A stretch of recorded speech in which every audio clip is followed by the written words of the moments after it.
ஜல்லிக்கட்டு நடக்கணும் அப்படின்னு சொல்லி நம்ம மாணவர்கள் எல்லாம் ஒரு வாரமா போராட்டம் நடத்திட்டு இருந்தாங்க. இந்த ஒரு வாரம் அவங்க நடத்தின போராட்டம் வந்து செம்ம ரெஸ்பான்ஸ் குடுத்திருக்கு அப்படின்னு தாங்க சொல்லணும். ஏன் அப்படி சொல்றேன்னு கேட்கிறீங்களா?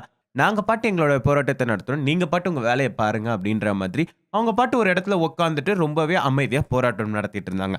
அவங்க போராட்டத்துல ஒரு நியாயம் இருக்கிறதுனாலயோ என்னமோ தெரியல, தமிழ்நாட்டுல இருக்க எல்லாருமே வந்து மாணவர்கள் பின்னாடி போக ஆரம்பிச்சுட்டாங்க. கிட்டத்தட்ட 500 பேரோட ஆரம்பிச்ச அந்த மெரினா போராட்டம் 3,00,000க்கு மேல தாண்டிடுச்சு அப்படின்னு கூட சொன்னாங்க. இந்த போராட்டம் வந்து கடைசியில வன்முறையில முடிஞ்சது அப்படின்றது நம்ம எல்லாருக்குமே தெரியும் அப்படின்னாலுமே, கமல்ஹாசன் அவர்கள் தொடர்ந்து வந்து தன்னுடைய ஆதரவ ட்விட்டர் மூலமா மாணவர்கள் எல்லாருக்குமே தெரிவிச்சுட்டு இருந்தாரு. மாணவர்கள் நடத்துற இந்த போராட்டத்துக்கு எல்லா தரப்பினருமே வந்து ஆதரவா தான் இருந்தாங்க.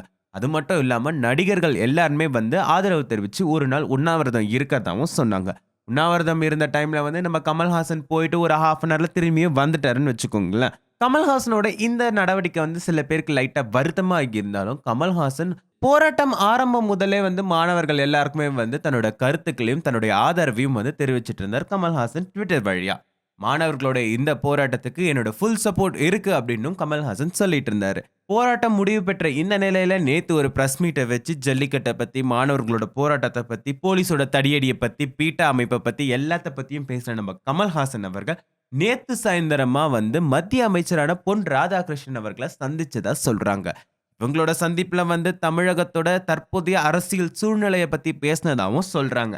இது எந்த அளவுக்கு உண்மை அப்படின்றத நம்ம கமல்ஹாசன் அவர்கள் கிட்ட தான் கேட்டு தெரிஞ்சுக்கணும். மேலும் சினிமா செய்திகளுக்கு சப்ஸ்கிரைப் பண்ணுங்க ஃபில்மி பீட் தமிழ்.